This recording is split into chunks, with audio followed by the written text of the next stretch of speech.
Insulin, ये एक diabetic patient की नीड है।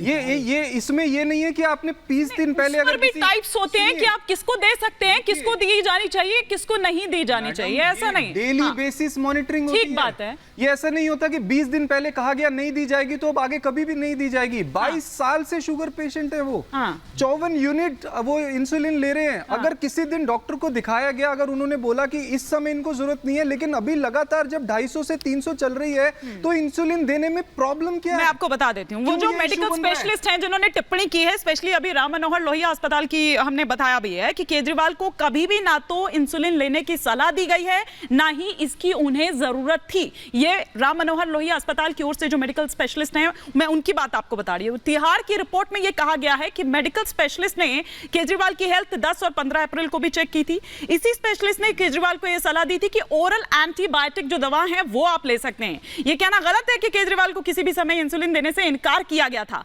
तीसरा एक और बता देती हूं, केजरीवाल के चेकअप के बाद मेडिकल स्पेशलिस्ट ने यह कहा था कि जब से वो जुडिशियल कस्टडी में है, उनकी हर पैरामीटर्स पर जांच की गई, ब्लड शुगर लेवल अलार्मिंग नहीं है और फिलहाल इंसुलिन की जरूरत भी नहीं है।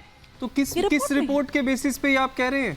भाई जाहिर सी बात है, रैंडम शुगर के बेसिस पे क्या बेसिस है आपका? इस पूरी टिप्पणी का क्या बेसिस है? ये मेरी टिप्पणी नहीं है, ये मेडिकल स्पेशलिस्ट की टिप्पणी है। यही कह रहा हूं कि क्या डिमांड है? क्या एक बेसिक, ये एक प्रिजनर जो अंदर है वो क्या ये नहीं बोल सकता कि मैं एक डॉक्टर से कंसल्ट करके पूछ लूं, अगर मेरी शुगर 250 से 300 आ रही है और मैं इंसुलिन लेता रहा हूं, तो क्या मैं जिन डॉक्टर एक बार जरा डॉक्टर राजू व्यास को प्लीज ऑनर लीजिए। मैं उनसे समझना चाह रही हूं कि केजरीवाल जी की जो भी रिपोर्ट में तमाम चीजें सामने निकलकर आई है, डॉक्टर आपसे समझना चाहती हूं क्या उन्हें खाना चाहिए, क्या क्या उन्हें नहीं खाना चाहिए, और वो इंसुलिन जिसको लेकर पूरा माहौल गरमाया हुआ है वो कब जरूरत होती है और कब नहीं, और केजरीवाल जी की जो अभी तमाम चीजें निकलकर सामने आई है रिपोर्ट में, क्या वो अलार्मिंग है? क्या इंसुलिन की जरूरत है?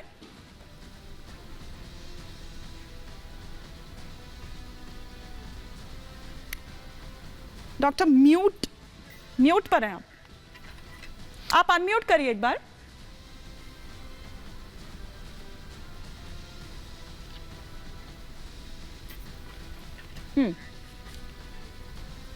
क्या डॉक्टर? हाँ चलिए ठीक है, मैं डॉक्टर के पास वापस रुक करूंगी, लेकिन मैं जरा यहाँ पर रुक करना चाहती हूँ सिद्धार्थ यादव जी का। सिद्धार्थ यादव जी, क्या कर रहे हैं आप लोग? मतलब अब दिल्ली की सियासत में आलू पूड़ी आम केला इस पर चर्चा होगी अब? देखिए हिमानी जी, बिल्कुल भी नहीं, कोई चर्चा करना भी नहीं चाहता।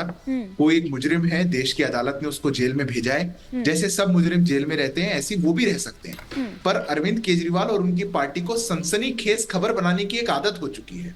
उनको आदत हो चुकी है कि जब तक थोड़ा सा मीडिया टेंशन या हिमानी जी की हर दूसरे दिन की डिबेट केजरीवाल जी पर ना हो, तब तक उनकी पार्टी चैन से नहीं पर आपकी नजर है, खाने के डिब्बे पर आपकी नजर है, आप मुझे खा घसीट रहे हैं।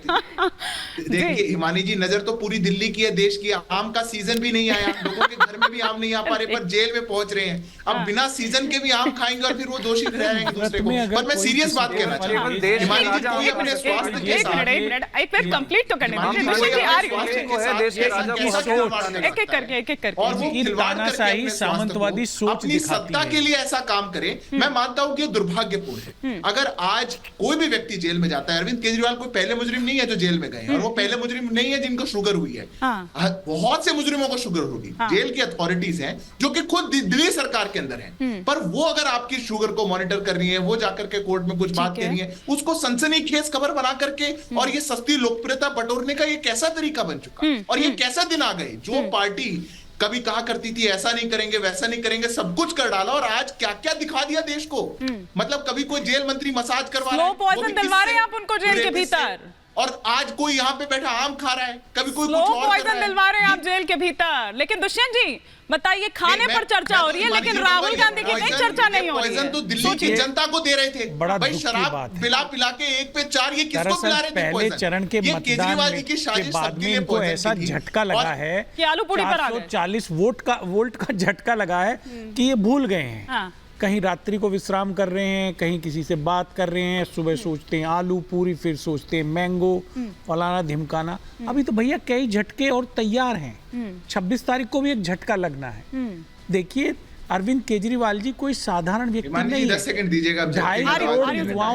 2.5 करोड़ लोगों के द्वारा निर्वाचित राज्य के मुख्यमंत्री हैं। वो जब इंसुलिन 22 साल से ले रहे हैं तो उस पर बहस नहीं होनी चाहिए। थोड़ी मानवता दिखाओ, मानवीय संवेदनाओं को समझो और उनको इंसुलिन मुहैया कराइए। राजनीति अपनी जगह है, लेकिन विरोध करिए, एनिमिटी मत करिए, शत्रुता मत करिए। अगर उनके जीवन को कुछ हो गया तो क्या होगा, आपको क्या लाभ हो जाएगा? तो कृपया मैं तो ये हाथ जोड़ के निवेदन करना चाहता हूं भारतीय जनता पार्टी से और जेल अथॉरिटी से और सभी सरकारी एजेंसियों से कि कृपया ऐसा मत करिए। अरविंद केजरीवाल जी को दवाइयां दीजिए और उनके जीवन का रक्षा करिए, उनको इंसुलिन दीजिए। ठीक है, क्विक रिएक्शन दे दीजिए सिद्धार्थ जी, फिर मैं ममता जी का रुख करूंगी। मैं बिल्कुल क्विक दे रहा हूं। अभी वो कह रहे थे कि अभी झटके लगेंगे और बहुत ज्यादा। हिमानी जी, आज रांची में इंडी की अलायंस की जो ये रैली हो रही थी, इतने दिन से हम कांग्रेस का वो प्रचार सुन रहे थे ना, हाथ बदलेगा हालात। हमने हाथ से हालात बदलते तो आज पहली बार देखे। कितने थप्पड़ चट्टू चल गए वहां, एक दूसरे को दो फटाफट, दो थप्पड़। अरे हाथ इतना हालात बदल देगा, जज्बात बदल देगा, कभी नहीं सोचा था। थोड़ा इंतजार, कौन से झटके की बात कर रहे हैं? पहले अपने अलायंस वालों को बचा के रखिए। मेरे को सरकार भी बदलेगा, आपके साथ कोई आरजेडी वाला नहीं बैठा है, सरकार भी स्टूडियो में हाथ हालात बदल देता और आपके बदल जाते तो मुझे बड़ा दुख। फिलहाल तो आप केजरीवाल जी के हालात बदल रहे हैं। आरजेडी आरोप आप पर है कि आप केजरीवाल जी के हालात बदल रहे हैं, लेकिन ममता जी क्या वाकई? हिमानी जी, एक बात बोलूं ना, नागर जी तय करेंगे स्टूडियो में बैठ करके कि किसको कितना इंसुलिन मिलना है, ना ही मैं करूंगा। ये कैसी बात हुई? अगर क्यों तय नहीं करेंगे? अरे जब ऑलरेडी उनको लग रहा है तो उनको जरूरत है, इसमें क्या मेडिकल होना है? अगर राम मनोहर लोहिया के जो भी एक्सपर्ट हैं वो ये बात कह रहे हैं तो वो गलत कह रहे हैं। भाई रिपोर्ट क्या कह रही है? उनको स्वयं को पता है, केजरीवाल जी मरीज हैं, उनको पता है उनको जरूरत है या नहीं है।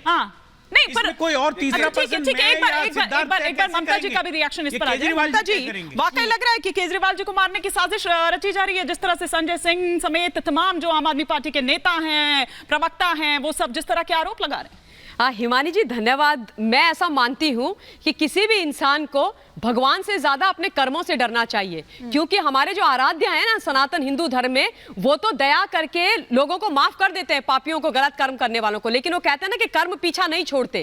कर्म से डरना चाहिए, क्योंकि जो बोओगे वो काटना पड़ेगा। तो इस वक्त आम आदमी पार्टी की हालत ये है कि भ्रष्टाचार रूपी इनका गंदा कर्म, उसके ऊपर भ्रष्टाचार को छुपाने के लिए झूठ बोल करके बाहर निकलने के लिए जो ये कर्म कर रहे हैं, वही इनके लिए मुसीबत बनने वाले हैं। देखिए, 2-3 चीजें मैं आपको जरूरी बता देना चाहती हूं। सबसे जो पहली महत्वपूर्ण बात है, अरविंद केजरीवाल ये बात बहुत अच्छी तरीके से जानते हैं कि कानूनी तौर पर अब उनको बेल मिलना असंभव है। आदरणीय हाईकोर्ट का जजमेंट मुझे रिपीट करने की आवश्यकता नहीं है। अब क्या करेंगे, कैसे बाहर आएंगे, क्योंकि बाहर तो आना है ये प्रकार तो मेडिकल बेल के लिए और मेडिकल बेल पर बाहर आने के लिए ये पूरा प्रपंच रचा जा रहा है। अपनी जान